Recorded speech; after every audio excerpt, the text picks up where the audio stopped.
Hey nerds, Farmer Jesse here. Welcome to Growers Daily, your daily dose of ecological farming insight. It is Tuesday, September the 16th, 2025, and today we're talking about potentially having too high of organic matter levels, lessons from my milpa patch, and what to do for next year if your garden lost to weeds this year. So let's do it.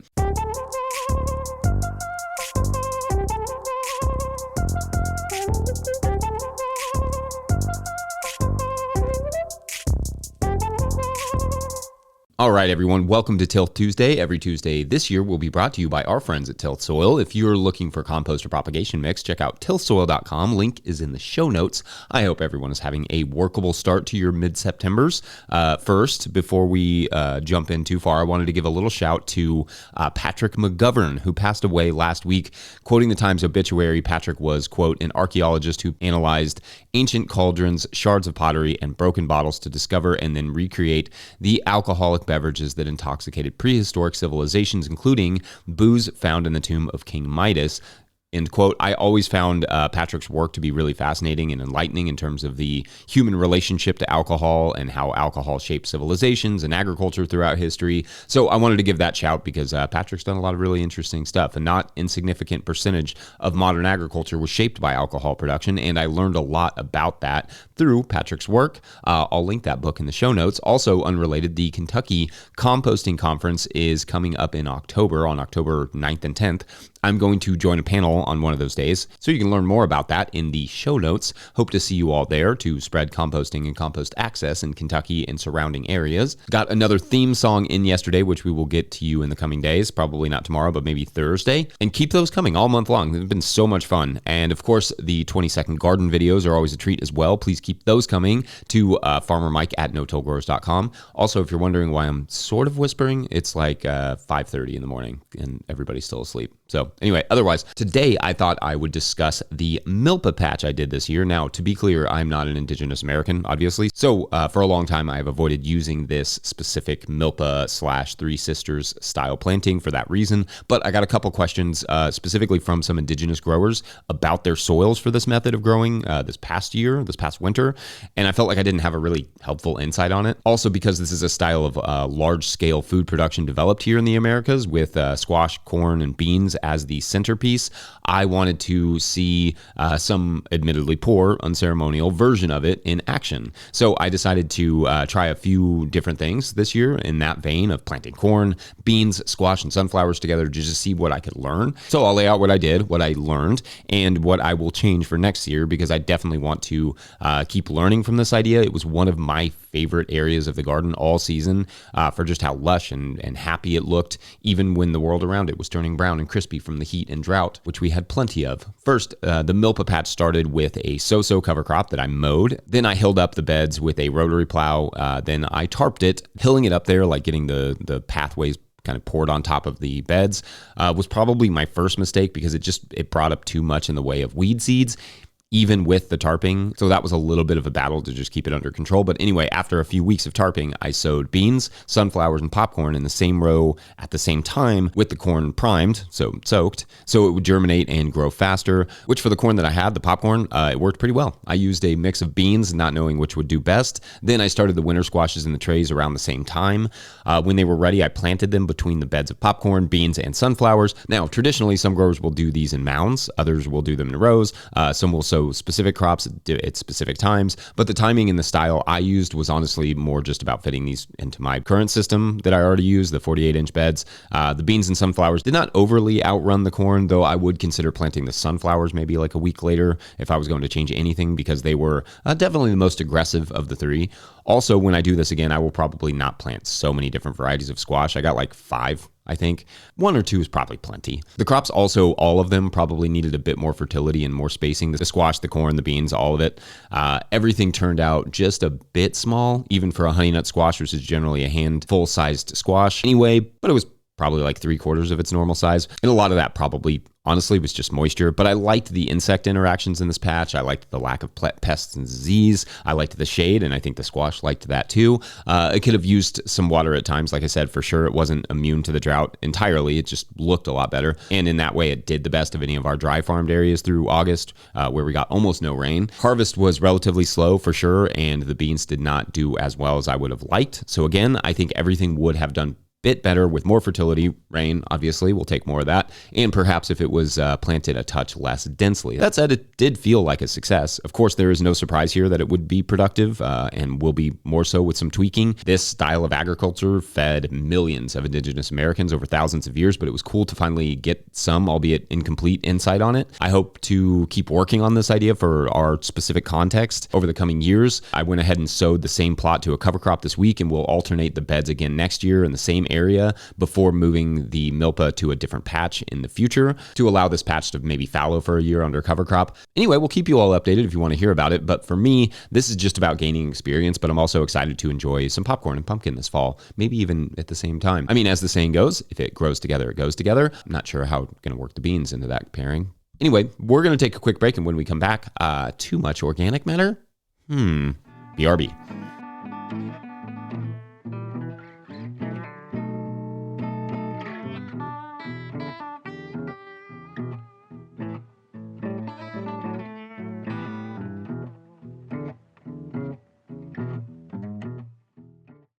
Farmer Claire Coleman here from the Winter Growers Podcast. Did you know that I also founded Real Farmer Care, a nonprofit that supports farmer well-being? From my own experiences farming, I knew firsthand that this type of support was missing from ag, so I decided to do something about it. As of today, there are over 500 farmer recipients of a $100 self-care award, with more applying daily. If you'd like to help, each $100 donated supports one new farmer. Visit realfarmercare.com to donate and learn more. Again, that's realfarmercare.com. If you, the listener or viewer, are enjoying this podcast, getting even a small amount of value from it, consider supporting our work over at patreon.com/no-till-growers. I will try to get to questions from everywhere the questions come in, but I will always get to your Patreon questions. Now, today's Patreon question comes to us from Patreon member Chloe, who writes, quote, "Hi, Jesse. Absolutely love your work," with a little star. That's fun. "I'm 28 and bought my first house in northern Quebec 4B 5 months ago. Congrats. A dream come true. Did a soil test when I started working the garden and it came back interesting. Aside from the boron deficiency, which I tried fixing with borax, we'll see how that helps. The analysis suggested that my soil's sandy type has too much organic matter, 11%, and the recommendation was to not use compost for a while and just fertilize using concentrates and make sure the nutrients were bioavailable. Now, my garden's been doing okay, but the bare soil makes me sad. How would you approach this?" End quote. And all right, if your ears perked up listening to that, like mine did when I read it, you probably wanted to know what I wanted to know. So I asked a follow-up of how deep the soil sample was dug, because there's an important factor in all this, which is the organic matter on the soil surface, which can skew results. Chloe said they dug about 8 inches deep, but, quote, "It's very possible that some of the soil on the top fell into my samples. I figured it would average out, but it hadn't occurred to me that all this might affect the percent organic matter," end quote. Okay, so great stuff here, Chloe. Thank you. And it brings up a couple interesting topics: too much organic matter and soil sampling for helpful results. All right, so in terms of soil samples, especially when compost mulches are used, which I don't know if they were here, or when you're breaking into a new garden and you have all that residue on the top, all the sod, the results can be quite skewed if the compost or the surface, sod or whatever, all that material on the top is mixed in with the native soil. Why does it matter? Well, maybe it doesn't, but if you're trying to build soil organic matter deeper into the soil, like in the native soil, then you want to have a consistent baseline to be able to measure that and work from. In other words, if an arbitrary amount of compost is falling into the native soil sample, it's going to be hard to tell if the production methods that you're using are actually succeeding. And moreover, you may get an unhelpful recommendation from the agronomist. So to back up, when doing a soil sample, 2 things have to be done. 1, a standard depth and goal must be set, like what are you going for? And 2, a standard procedure must be followed. So for the standard depth and goal for the first 10 years, shoot for like 4 to 8 inches of native soil. Like you want to make sure that that is in your sample. Basically, you want to know what is happening in the rhizosphere, where the bulk of the roots, nutrients, and microbes reside. As for the goal, you want to see the organic matter increasing, the microbial density increasing, and the nutrients staying in reasonable balance. Now, for the second part, the standard procedure, you should do this the same way every year. Go to the same depth, do exactly the same sort of style of sample. Now, my approach is if I have a, like mulch, a compost mulch on the surface, I usually scrape that mulch aside until I see the native soil. Then I take the sample, avoiding the mulch as best I can. Or you could potentially like take the samples with the mulch and expect wildly unrealistic soil organic matter levels, but it will give you a little bit more like what the plant is actually growing in. But my preference is to take the samples without the mulch so that I can see that what I'm doing is or is not working deeper into the soil. Like, am I creating soil organic matter? Is my pH staying in relative balance? Do I have the requisite nutrients available? And because I do the Haney tests, which I will link the interview I did about the Haney tests in the show notes, but because we do the Haney tests more often than any others, I like to see that microbial populations are also increasing. Now, I should say that I'm not a huge soil test person in general. If you can keep the methods and goals standardized, though, they can work really well for you. In general, when people find they have too much organic matter, it's because they are including sod and mulches in the mix, which is why I suggest setting a goal. What do you want to know about your soil and practices? And like, what do you want to keep track of? That way you can not worry about the mulch on top and just look deep into the soil to see if the plants you are growing are working their roots deep down in there and creating soil organic matter deeper and deeper into the soil, and then microbes, and then bigger and bigger life forms. Can you have too much soil organic matter then? Yes and no. Once the soil saturates, if you inject too much compost, it could be hard to retain moisture, so you will kind of know that without a soil test. But ultimately, once the soil saturates, gets full, it will start putting that carbon into other things, microbes, bugs, eventually birds. I always say this, but when America was managed exclusively by the indigenous populations, the soils were extremely healthy, but they were not likely operating at absurd soil organic matter levels of like 15, 20%. They were reasonable, high by our standards, but reasonable in that 8 to 10% range. But when the soil filled up with that soil organic matter, when it kind of became what we call saturated, the biodiversity bloomed. The soil put its excess carbon into life. This place was rich and abundant before colonization in a way that is really hard to wrap one's brain around. Birds enough to block out the suns, rivers teeming with fish and life. That level of carbon is what we're all after. Not soil organic matter levels that could win in the state fair, but levels that make the life around us blossom. If you get to the point that your agronomists are telling you that to use liquids instead of compost 10 or 12 inches into the soil, well, that would be a massive success. And then you should probably just keep doing what you're doing. Anyway, let me know your all's thoughts. Otherwise, we're going to take a quick break. And when we return, we're going to get your garden back in shape for next season. Best we can. Be right back. Today's episode of the Growers Daily is brought to you by Farmhand. Farmhand is the virtual assistant built for farmers, helping CSAs scale sales, run error-free fulfillment, and deliver 5-star service. Whether you're at 100 members or 1,000, Farmhand helps you grow without burning out. You've heard us and our farmers right here on Growers Daily. Explore farmer wins and learn more at farmhand.partners/no-till. That's farmhand.partners/no-till. All right, back to the show.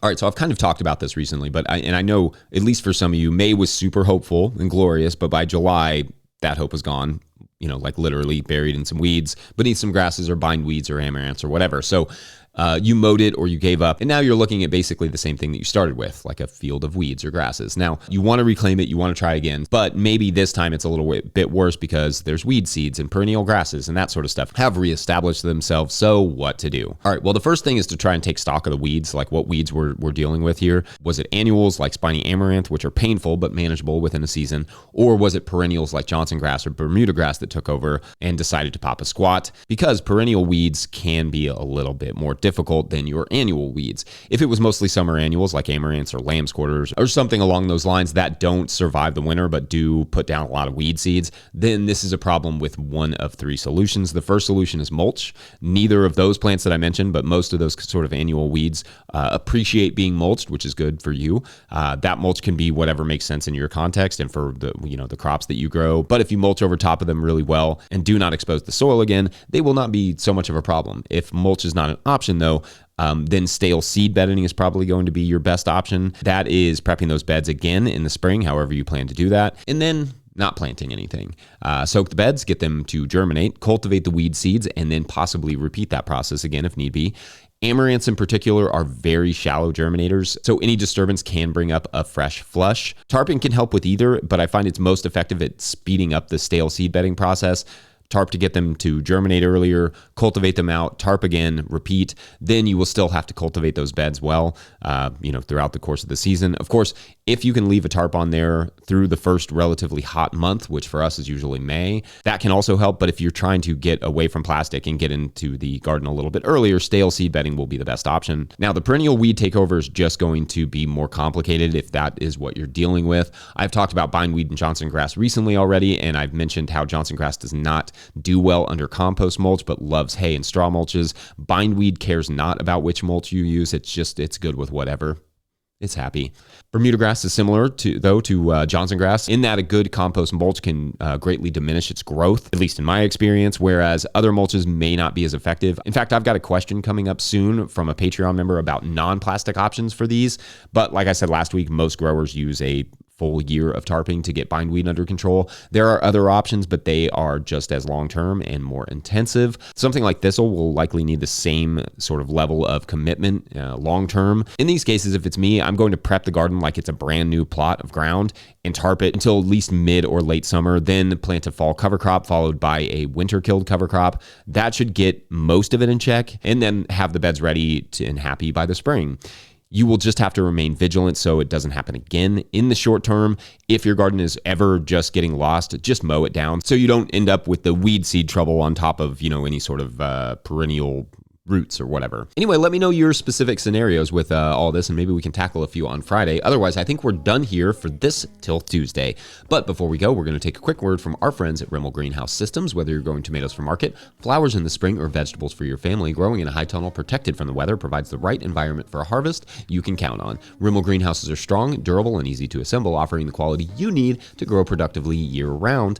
The team of experts at Rimmel Greenhouse Systems will be your trusted partners to ensure you get exceptional value from your greenhouse or high tunnel investment. Visit Rimmel.com today to get growing. Don't forget, No Till Growers is now officially a nonprofit 501c3, so donations are tax deductible and greatly appreciated. You can learn more about how to do that in the show notes. Please make sure to like and subscribe and or follow wherever you're getting this podcast. That's an easy way to help us out. Enormous thank you to all of our show sponsors. And if you'd ever like to sponsor the show, you can reach out to Farmer Michelle at notillgrowers.com.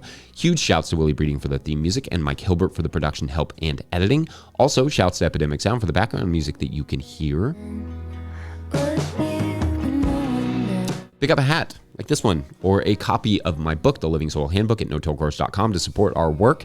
Big thank you to everyone over at patreon.com/notillgrowers, where at a certain level, or if you just bump up from one level to another, or you sign up in the month of September, you get a shout out on the show. So big shout outs today to no new signups or bump ups yesterday. That is, in fact, 2 Tuesdays in a row. That makes me feel like I just need to up my Mondays game. So that's on me. But anyway, thanks as always for listening and or watching. We will hopefully get back to our referee, Daisy, tomorrow and see what they're up to, what happened to Coach Rusty. I don't know yet. We'll find out. Have a great rest of your day, you all. Bye.